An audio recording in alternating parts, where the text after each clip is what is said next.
Bonjour, Monsieur Romain Akono. Je dois déjà dire merci, Monsieur Romain Akono, de l'opportunité que vous me donnez de m'exprimer sur les questions de la modernisation de l'état civil du Cameroun. Je voudrais ensuite relever que l'état civil participe de l'enregistrement des données à caractère personnel d'une population pour constituer un fichier municipal, un fichier régional ou un fichier national. L'état civil est un service multisectoriel, c'est-à-dire qu'il fait appel à plusieurs acteurs. Il y a d'abord le personnel même de l'état civil, les officiers et secrétaires d'état civil. Il y a le personnel du BUNEC, il y a le personnel de la santé publique, il y a le personnel judiciaire.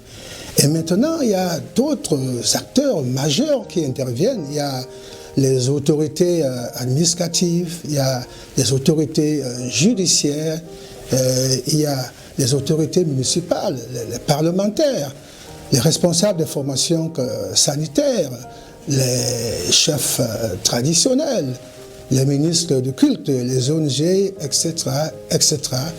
C'est ainsi donc le plan stratégique de l'état civil 2018-2022 a fortement recommandé le renforcement de la coordination institutionnelle.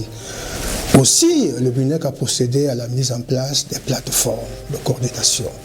Il y a une plateforme centrale de coordination qui est faite autour du directeur général du Bureau national de l'état civil et qui réunit l'ensemble des parties prenantes de l'écosystème de l'état civil.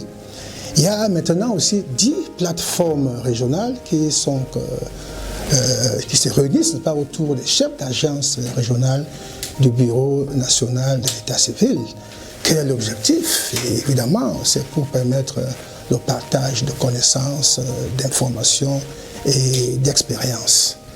La plateforme centrale, n'est-ce pas, puisque vous l'avez relevé, elle, n'est-ce pas, s'est réunie une fois par semestre, tandis que les plateformes régionales se réunissent une fois par trimestre.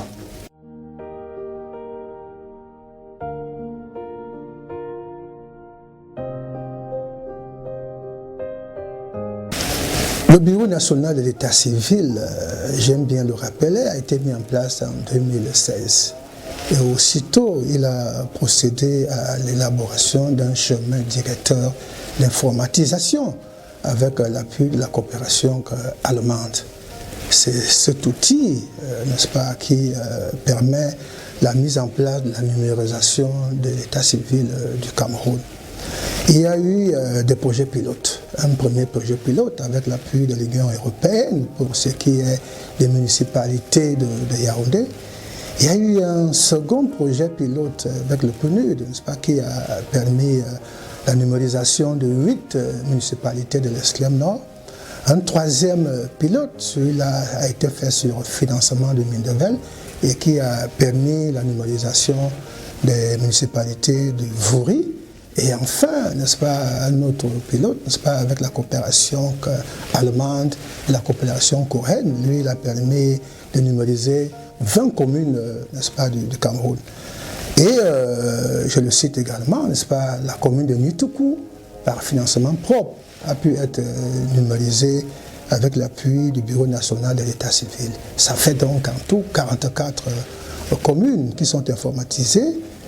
Et sur, n'est-ce pas, les 430 centres principaux de l'état civil qui existent, y compris 58 centres qui sont logés au sein des missions diplomatiques et postes consulaires. C'est l'occasion pour moi encore d'assurer le plaidoyer pour tendre, pour solliciter, n'est-ce pas, l'appui pour avoir la complétude, c'est-à-dire la numérisation de l'ensemble des 430 centres d'état civil.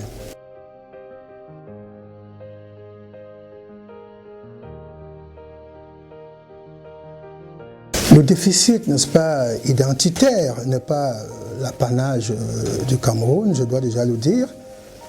En effet, la Banque mondiale relève qu'il y a 850 millions de personnes dans le monde qui sont sans identité, faute d'avoir été enregistrées à l'état civil.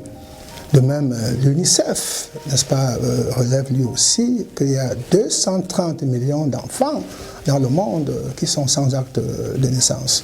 Ici même au Cameroun, le BUNEC et le MINEDUB ont encore relevé, ont encore recensé 1 400 000 enfants scolarisés sans acte de naissance. Bon, vous me demandez qu'est-ce que le BUNEC fait pour renverser la tendance? Eh bien, le BUNEC poursuit, n'est-ce pas, les actions de sensibilisation de la population sur l'importance de la déclaration des faits d'état civil et notamment donc les naissances. Le BUNEC assure également, n'est-ce pas, des concertations avec les acteurs majeurs. Je vous ai relevé que l'état civil était plurisectoriel. Évidemment, donc, le BUNEC fait des concertations au niveau du siège, au niveau des agences régionales, avec les autorités administratives, les autorités judiciaires, les parlementaires, les autorités municipales, les responsables des formations sanitaires, etc., etc., pour permettre que chacun s'approprie et joue véritablement son rôle. Le BUNEC appuie également les opérations d'enregistrement hors délai de naissance. C'est le cas aujourd'hui de l'opération qui est menée dans le département de Diamaré, appuyée par la francophonie, et qui va consister à établir 3000 actes de naissance. L'opération va s'achever en décembre 2024. Et pour 2025, n'est-ce pas, la francophonie va appuyer la même opération pour 25 000 personnes.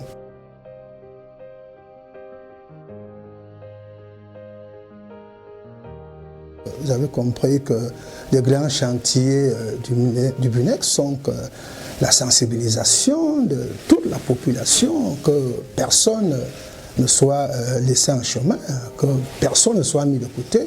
Il faut donc que les populations puissent être appropriées de la nécessité de déclaration des faits d'état civil et donc la naissance.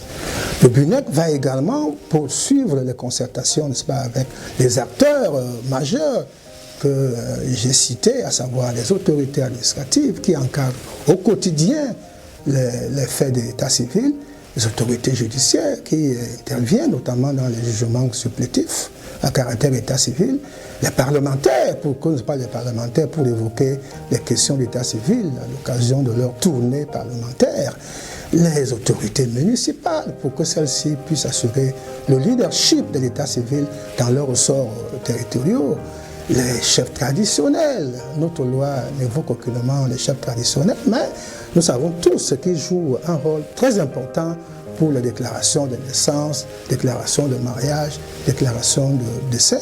Les ministres de culte, vous savez, n'est-ce pas, l'influence que ceux-ci ont sur leurs ouailles.